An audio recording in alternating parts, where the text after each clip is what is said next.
benchmarks for these metrics. For hours, night game parity. We talked about that. For flybys, as many as you can. Anything good for me is over 10 an hour. That'd be great. Sometimes we have to deal with lower volume and we're only getting 5 an hour. Approaches, ideally it would be 100% of our flybys.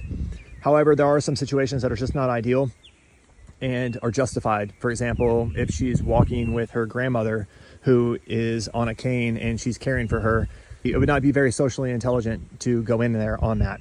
However, we probably want that ratio to be, I like to be about 80%. After that, our approaches, and then after that is our conversations. Out of our approaches, how many of them turn into conversations? For me, I'd probably say about half of them, somewhere between like 50 to 60% of them. I think that once it gets below 50, that's when we're probably actually doing something else that is wrong. Of our conversations, how many of those turn into solid numbers? Again, I'd probably say probably about a third of those turn into it.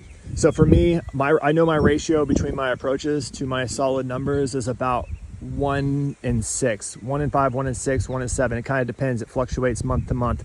But that to me is what I'm shooting for. In order for me to get more numbers, I know that I have to improve one of those metrics. And I also understand and I quantify, for example, if I weasel, I know exactly how much of a number that cost me. So if I weasel out on something, I know that there was a 1 in 6 chance that was going to be a solid number. So I just lost a sixth of a number because I did that.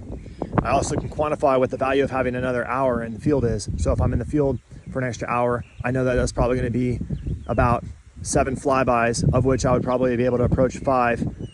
So basically that's about that's almost a full number. So if I spend an hour in the field, I'm probably going to have a solid number. It's helpful because it helps us be able to understand the efficiency in our business, our model here, and be able to get results with more consistency just by understanding the inputs that we're putting in. And there's certain things that we can't control. We have to spend time in field. When we're field, we have to be thinking about how do I get more flybys.